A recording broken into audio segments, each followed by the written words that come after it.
Hello friends, gold rate పడిపోతుందని తెగ news వస్తున్నాయి. నమ్మాలా నమ్మొద్దా? ఇప్పుడు నమ్మి ఏం చేయాలి? నమ్మినా నమ్మకపోయినా మనం లాభపడాలి అంటే ఏం చేయాలి? ఈ సిచ్యువేషన్ని మనం క్యాష్ చేసుకోవాలి. ఈ సిచ్యువేషన్ మనని ఉపయోగించుకోవాలి. ఈ డైలమాని మనం ఉపయోగించుకోవాలి తెలివిగా. సో నా ఐడియా అనేది మీకు ఈ వీడియోలో చెప్తాను. పూర్తిగా చూడండి, మీకు మంచిగా అర్థమవుతుంది. మీకు అర్థమైతే కామెంట్ చేయండి. ఏదైనా డౌట్ ఉంటే కామెంట్ చేయండి, నేను చెప్తాను మీకు. ఓకేనా? సో నా ఐడియా ఇది, నాకు వచ్చిన ఐడియా ఇది. సో ఏదైనా టైమ్లీ యాక్షన్ తీసుకోవాలి. తీసుకుంటేనే మన ఐడియా అనేది, నా ఫాలోవర్స్ ఎప్పుడు లాభపడిందే నష్టపడిందే తెలియదు ఇంతవరకు. సో నేను వేసిన ఎస్టిమేట్ ఇంతవరకు రాంగ్ పోలేదు. సో మీరందరూ కూడా ఫాలో అవుతారని నేను అనుకుంటున్నా. కమాన్, ఫాలో అవ్వండి. నేను చేసే చెప్తాయండి, ఏదైనా చేయకుండా చెప్పండి. సో అసలు వీడియోలోకి వచ్చేసేయండి. హలో ఫ్రెండ్స్, విశ్లేషకులు చాలామంది బంగారం తగ్గుతుంది అని చెప్తున్నారు. సో నేను ఒక చిన్న ప్లాన్ నా ఫాలోవర్స్కి నేను చెప్దాం అనుకుంటున్నాను. నష్టపోకుండా గ్యారంటీగా లాభపడాలి అంటే ఏం చేయాలి? ఇదివరకులో కూడా నేను బంగారం గురించి నేను చాలా వీడియోస్ చేశాను. చాలామంది ఫాలో అయ్యారు, లాభపడిన వాళ్ళు ఎంతోమంది. బ్యాక్ వెళ్ళి నా గోల్డ్వి చేసిన వీడియోస్ కింద కామెంట్స్ మీరు తప్పకుండా చూడగలరు. అంటే రైట్ టైంలో మనం యాక్షన్ తీసుకోవటం వల్ల చాలా లాభపడతాం. నేనేమనుకుంటున్నా అంటే, చాలామంది దగ్గర ఇప్పుడు బంగారం చాలా రేటు ఉంది, ₹1,00,000 ఉంది, 70,000కి పడిపోతుంది అంటున్నారు. అలాంటప్పుడు మనం ఏం చేయాలి అంటే, మన దగ్గర ఏదైతే పాత బంగారం ఉంటుంది, ఇప్పుడు మనకి డైలమా, తగ్గుతుందా తగ్గదా, ఇలా అంటారులే, తగ్గదు పెట్టదు చివరికి అని కొంతమంది అనుకుంటారు. సో మనం ట్రయల్ అండ్ ఎర్రర్ మెథడ్లో మనం ఏం చేయాలంటే, మన దగ్గర ఉన్న పాత గోల్డ్ ఎప్పుడైతే సరే, పాత గోల్డ్ ఎప్పటికైనా మనం మార్చుకోవటమే బెటర్ అండి. అసలు మనకి నచ్చట్లేదు, వేసుకోవట్లేదంటే మనం ఏం చేస్తామంటే, మేకింగ్ ఛార్జ్ మనం అన్నీ నష్టపోతాం కదా.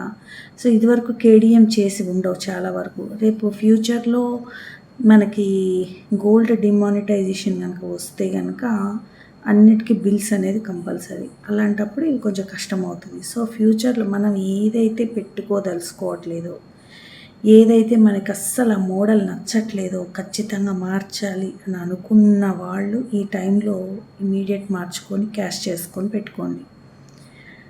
సో ఇలా మార్చుకునే సంస్థలు ఉన్నాయి, మీరు వెతికితే దొరుకుతాయి, మీకు ఆన్లైన్లో ఈజీగా దొరుకుతాయి. సో ఏది బెస్ట్ అనుకుంటే దాంట్లో మీరు మీ పాత కేడిఎం కానివి, అవన్నీ మీకు నచ్చనివి మార్చి కొత్త బంగారం తీసుకోవాలి అని అనుకున్న వాళ్ళు కూడా కొత్త బంగారం తీసుకోకండి.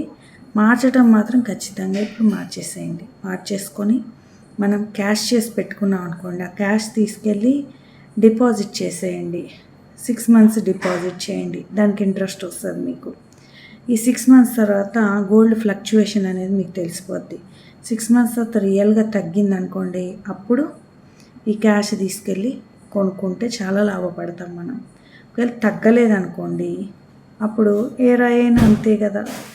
సో మనం ఈ టైంలో కనుక అమ్మి క్యాష్ చేసుకొని బ్యాంక్లో వేసుకుంటే, ఇన్ కేస్ 70,000కి పడిపోయిందనుకో, కొత్త బంగారం ఇదే క్యాష్ తోటి మనకి ఎక్కువ బంగారం అనేది వస్తుంది. అవునా కదా? సో నేనైతే ఇది ఏదైనా ఆలోచించుకొని చెప్తాను. సో ఈ వీడియో కూడా చాలా ఆలోచించుకొని, ఏది పడితే అది ఇట్లా పెట్టేయం కదండి, చాలా విశ్లేషణ ఉంటుంది వెనకాల. సో ఎవరు కూడా నష్టపోకూడదు నా వ్యూవర్స్ అని నేను చెప్తున్నా.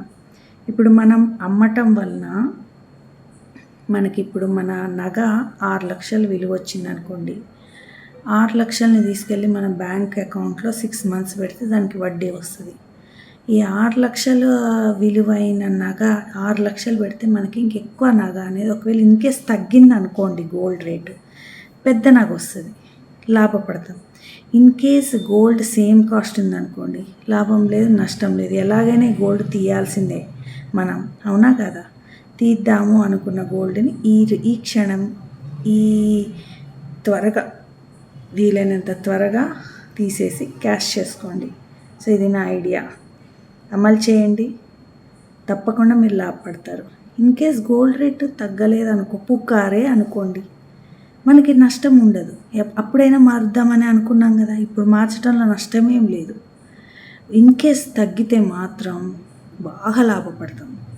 అది. సో నేను విశ్లేషించింది అయితే ఇది, నా ఐడియా ఇది. మీరు ఫాలో అవుతే మీ ఇష్టం, లాభపడతారు. నేనైతే ఇలానే చేద్దాం అనుకుంటున్నా.